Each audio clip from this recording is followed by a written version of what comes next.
Hi everybody, it's Andrew Hutchings here, and this video is about Gynocomastia.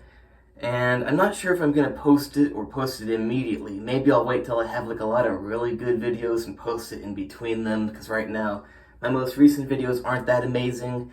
And then to toss a gyno video in between them, if someone first clicked on my profile for the first time, they'd see average videos and a gyno video. Wouldn't look the best, so we'll see. But if you followed me for a while or whatever, you know that or if you have good eyes, you know that I have gynecomastia. It's no secret. I try to hide it in photos because it doesn't look good, but I don't hide the fact that I have it. There is mammary tissue in there. It's bigger like it. Right now it's not that bad. But it does go like to this whole area. It's not just like right under the nipple. You see the bump.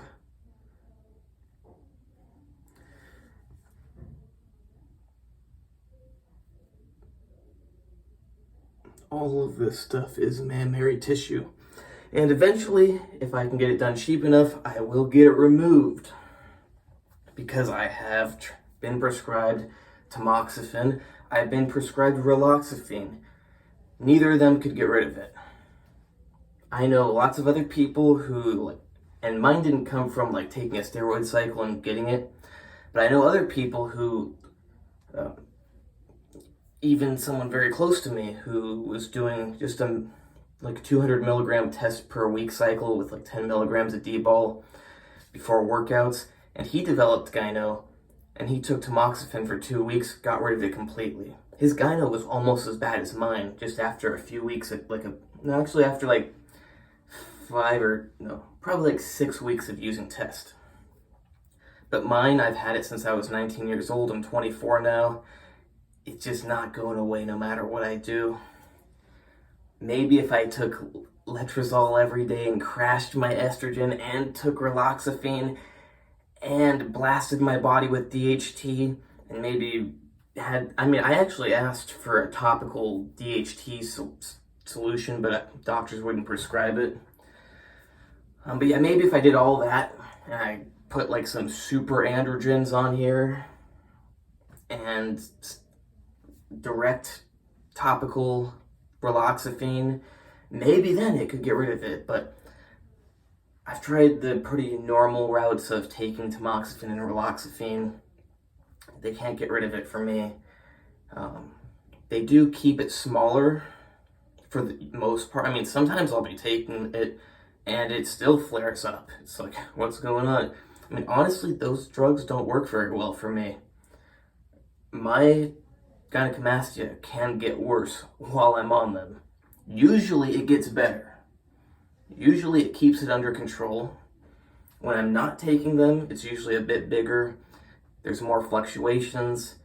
If I'm sitting around a lot, inactive, and eating a lot, like I have been for the last 5 days or so, it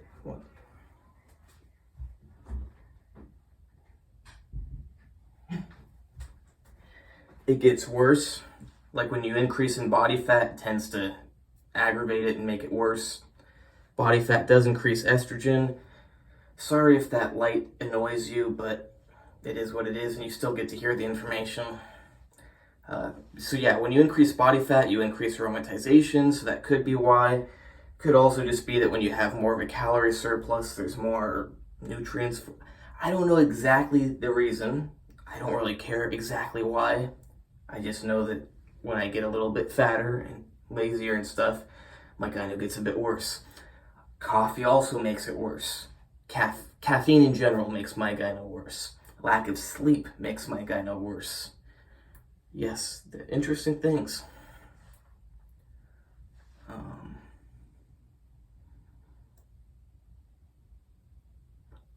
Being with my fiance tends to make my gyno worse, oddly enough. Maybe it's a secondary effect because when I'm around her, I'm not working out as much, and I'm very active. We walk around a lot, but I'm not in the gym as much, and I tend to have much more of a calorie surplus. That's probably what it is, but it could also be the release of other chemicals in the body when you're with somebody that you love. So yeah, raloxifene or tamoxifen or clomiphene may work for you, especially if you just developed the gynecomastia from a steroid cycle a few weeks ago or a month ago or something. Yeah, I've been really slacking off. I know I still look good when I'm in this way, but I'm really not happy with my front double bicep because my biceps are garbage right now, and my lats are also not very good. My chest is still looking good, and it is also what I've been working out the most out of the little workouts I've been doing. Biceps are pretty pathetic. Triceps are pretty good, and they don't look good in this video, but I look best like this, looking very big and jacked when I get the right angle and stuff. My steroid look. If only I could look like this all the time. But in reality, that is how I look straight on.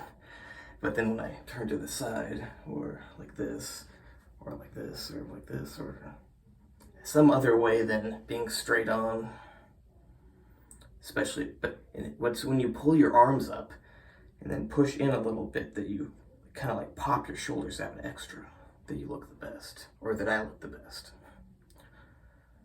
I think I could pass for being on steroids if someone only saw me like this. Yeah, something else that's interesting is that my gynecomastia actually has like switched sides. For a long time, it was my right side that was the worst. Well, actually, originally, when I was 19, it was the left side. But I was a bit of a psycho, and I dug some of it out and pulled it out.